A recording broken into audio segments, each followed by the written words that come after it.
Corinthians chapter 7. Corinthians chapter 7. I apologize if it's dark. But 1 Corinthians chapter 7. Let me give you a highlight of what's going on. This is obviously a church that has become Christian. They were once of paganism, but they now have received Jesus Christ. And of course they have a past that they're bringing forward. And of course, the way they would live and you know, the way they would marry frequently, meaning they would divorce and marry. And the way they would almost carry themselves. In the ancient days, fathers would make a vow for their daughters. And we know that marriage is not like we get married today. When we get married today, you go to the altar, or you go wherever you're going to go, whether it's a justice or you go to the altar, and you make this covenant between you and God and then one to another. So we know what's that. But in the ancient days, what's that big word? It's not a big word, but it's betrothal.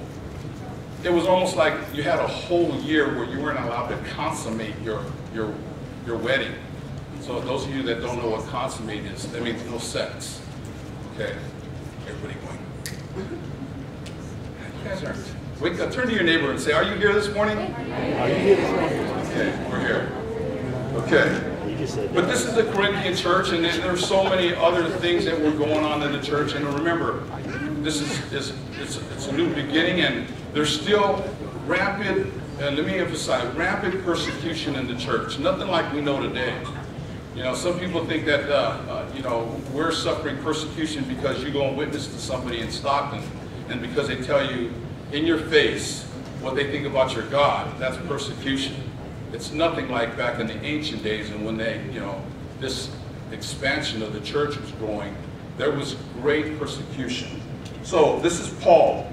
A little thing when we think about these letters, I wish I could, I know there's a Bible that just came out, and some guy I read it somewhere, he's writing a Bible, and we grab the Bible, and I think we in our own Bible study in Lathrop, we kind of lose its essence when we're reading these letters. Like, because when we write letters, do you number your pages on your letters to your loved ones? Oh, you do? You chapter and verse, and I'm thinking, you know, as Paul is receiving these letters from the church of Corinth, he's receiving this letter, and the people of the church are asking him these questions about, you know, marriage, singleness, divorce, and all these other things. And so here's Paul, and Paul is maybe sitting down as he's reading these letters, and here he's penning these responses to these letters, and he's speaking to the church of Corinth and telling them, okay, this is my answer to your question.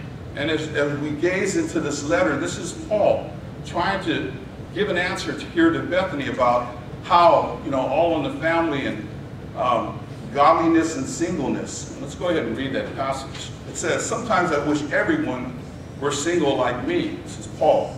A simpler life in many ways. If you're wondering what version this is, it's the Message Bible. But celibacy, everybody say celibacy, is not for everyone any more than marriage is. God gives the gift of single life to some and the gift of married life to others. I do, though, tell the unmarried and the widows that singleness might be the best thing for them, as it has been for me. But if they can't manage their desires and emotions, they should by all means go ahead and get married. The difficulties of marriage are preferable by far to the sexual tortured life as a single. So, let me jump onto this real quick. This is my first point. Purity. I think we're on the same page, Sister Fran, when we sing the song, A Pure Heart. Because Paul writes that, but celibacy is not for everyone any more than marriage is. And so when we think of this term celibacy, let me share a little insight about celibacy. I remember as a very young teen, I think I was 17, and I was practicing another faith. I mean, not another faith, because I was still a Christian, but I was practicing a different way than we are today. But I remember there was this program called the Emmaus program. They basically not recruiting, but they were just you know, wanting young older teens to go through this program called the Emmaus program. And we went to this, I guess it was a priestly seminary in the Bay Area. And we were learning these things in these courses. And of course, I saw this one course that said about celibacy. Of course, I was a young teen and I wasn't well read back then, and I didn't even know what that word meant. I just thought it was interesting. So I went into this class, and there was a number of us guys were sitting in the class. I wonder if I shared this with you, but here I was, and here was, I'm trying to remember what the priest's name was, but he was teaching this class. And he was going on and just kind of speaking about celibacy, and here I was, ignorant as a young man that I was. I look over, and there was a younger guy next to me in his chair, and I look at him and go, what does celibacy mean? And he looks at me, and he tries to whisper it because he doesn't want, you know, the guy's talking up there, right? He goes, no sex. That's what he said, right? And then, of course, I go, what? He goes, no sex. I was thinking, did he say no sex? He goes, yeah, no sex. And of course, the father that was up there, he goes, exactly, no sex. So right away, I knew at the entry of the class, he said, if there's anybody here that doesn't want to be here, as soon as I heard him say that, I got up and walked out. Now you guys can get that.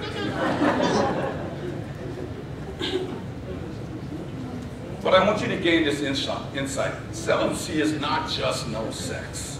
And a lot of times that's what the world has kind of placed on our heads. But for those of us that are in Christ Jesus, Paul's trying to remind us here about this gift. It's a gift. Being married is a gift.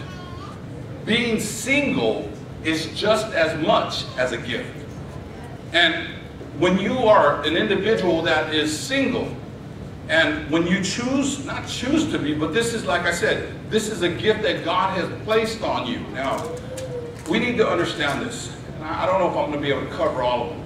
But we know that there are different statuses in life. There are those that are single, and they're single meaning they are single looking to be married.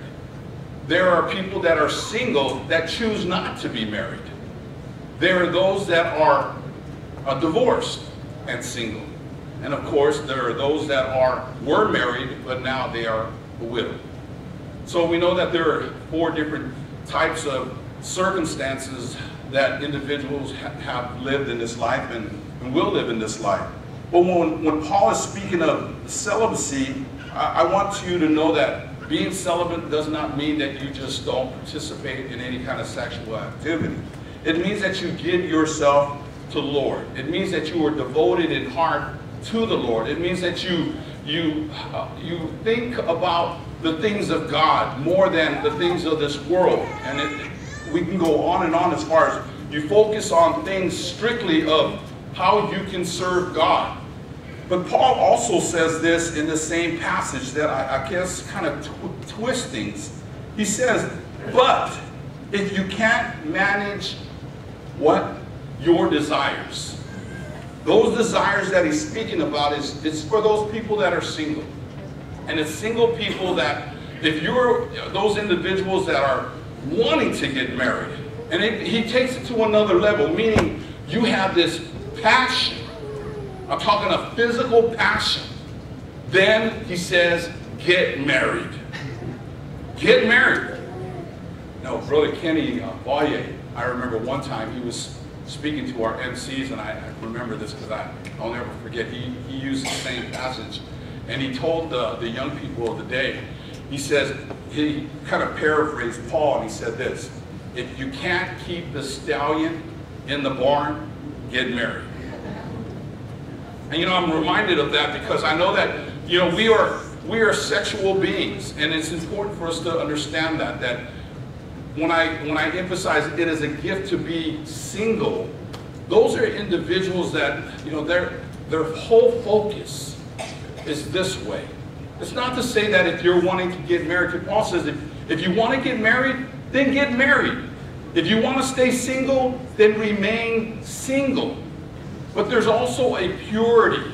And we just sang that song, A Pure Heart.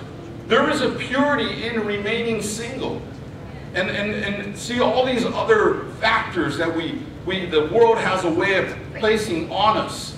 It has a way where we have, where Paul tells us whatever is noble, whatever is pure, whatever is honorable, all these, I call them these virtues that, I call it a filtering system. Some of us have this so that no matter where we go in the world, we're not ostriches with our head in the sand.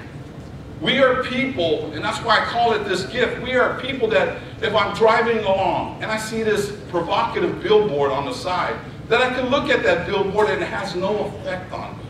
Or I watch TV and there's some type of sexual content on there. It has no effect on me because my focus is focused solely on the Lord. And when you can do that, that is a gift. Now, of course, there are others that are very, passionate about life and being with an individual. Then Paul tells you either be content in being married or be content in being single. But there's also that factor that Paul tries to tell us here is that we need to be people that have a pure heart.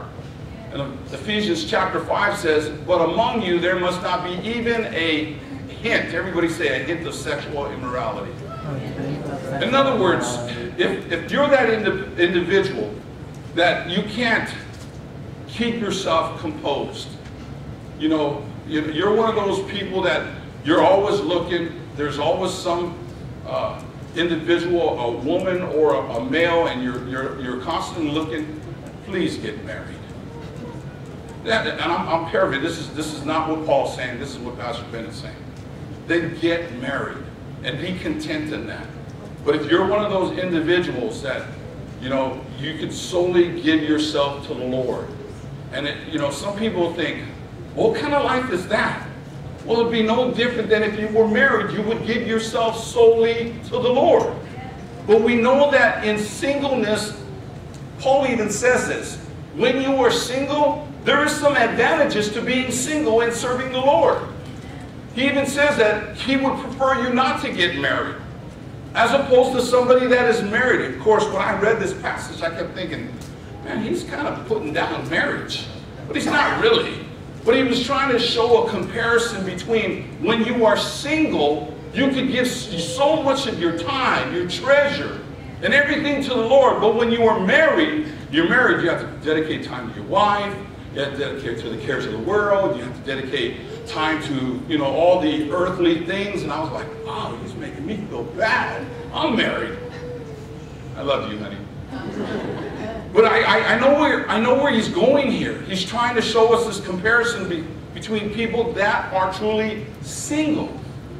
Giving 110% when you are single, as opposed to when you're married, your time is divided.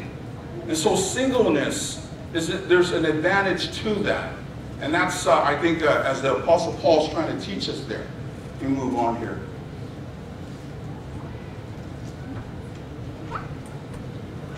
It says, I'm still trying to figure out who wrote this, because this looks like something I would write.